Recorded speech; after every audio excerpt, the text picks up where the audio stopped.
ಅರಮನೆ ನಾವೇನ್ ಬ್ಯೂಟಿಫಿಕೇಶನ್ ನೋಡ್ತೀವಲ್ಲ ಅದು ಮಿರ್ಜಾ ಅವ್ರ ಕೊರಡೆಗೆ. ಈಗ ಅರಮನೆ ಒಳಗಡೆ 3000 ಜನಸಂಖ್ಯೆ ಇತ್ತು.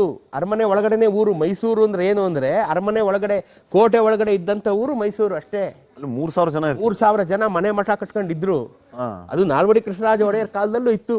ಅದು ಮೂರನೇ ಕೃಷ್ಣರಾಜ ಒಡೆಯರ್ ಕಾಲದಲ್ಲಿ 1800 ಅಲ್ಲಿ 3000 ಜನಸಂಖ್ಯೆ ಆಗಿ 100 ವರ್ಷ ಇತ್ತು ಅಲ್ಲಿ. ಆಗ ಮಿರ್ಜಾ ಇಸ್ಮಾಯಿಲ್ರು ಯೋಚನೆ ಮಾಡಿದ್ರು, ದೇಶ ವಿದೇಶಗಳಿಂದ ಜನ ನೋಡಕ್ ಬರ್ತಾರೆ ನಿಮ್ಮನ್ನ, ಇಲ್ಲಿ ಇವರು ಹಸ ಕಟ್ಕೊಂಡು ದನ ಕಟ್ಕೊಂಡು ಮೇಕೆ ಕಟ್ಕೊಂಡು ಇಲ್ಲಿ ಜನ ತಿರುಗಾಡ್ತಾ ಇದ್ರೆ ಏನ್ ಅನ್ಕೋತಾರೆ ನೋಡಿದವರು. ಪ್ಯಾಲೇಸ್ ಒಂದು ಚೆನ್ನಾಗಿದೆ, ಮುಂದೆ ಎಲ್ಲ ಜನ ಹಿಂಗ್ ತಿರುಗಾಡ್ತಾ ಇದ್ರೆ ಅದಕ್ಕೊಂದು ಗಾಂಭೀರ್ಯನೇ ಇಲ್ವಲ್ಲ. ಇವ್ರನ್ನೆಲ್ಲ ಈಚೆ ಕಳ್ಸೋಣ, ಹೊಸ ಏರಿಯಾಗಳನ್ನ ನಿರ್ಮಾಣ ಮಾಡೋಣ, ಮೈಸೂರನ್ನ ಡೆವಲಪ್ ಮಾಡೋಣ ಅಂತಾರೆ. ಮಹಾರಾಜ್ ಹೇಳ್ತಾರೆ, ಏನ್ ಮಾಡೋದು, ಇಲ್ಲಿರೋರೆಲ್ಲ ಹೆಚ್ಚಿನ ಜನ ನಮ್ಮ ಸಂಬಂಧಿಕರು, ಇಲ್ಲ ಅಂದ್ರೆ ನಮ್ಗೆ ಬೇಕಾದವರು, ಇಲ್ಲ ಅರಮನೆಯಲ್ಲಿ ಕೆಲಸ ಮಾಡೋರು, ಇವ್ರನ್ನ ಹ್ಯಾಕ್ ಕಳ್ಸೋದು ಅಂತ ಮಹಾರಾಜ್ ಯೋಚನೆ ಮಾಡಿದಾಗ, ನೀವೊಂದು ಕೆಲಸ ಮಾಡಿ ಬೆಂಗಳೂರು ಪ್ಯಾಲೇಸ್ಗೆ ಹೋಗಿ ಉಳ್ಕೊಳ್ಳಿ, ಯಾರ ಕೈಗೂ ಸಿಗ್ಬೇಡಿ, ಮಿಕ್ಕಿದ್ ನನಗೆ ಬಿಡಿ ಅಂತಾರೆ ಮಿರ್ಜಾ ಅವರು. ಮಹಾರಾಜರು ಬೆಂಗಳೂರು ಪ್ಯಾಲೇಸ್ಗೆ ಬಂದು ಉಳ್ಕೋತಾರೆ. ಮಿರ್ಜಾ ಅವ್ರು ಎಲ್ಲಾರನ್ನು ಖಾಲಿ ಮಾಡಿಸ್ತಾರೆ. ಆಗ ಲಕ್ಷ್ಮೀಪುರ,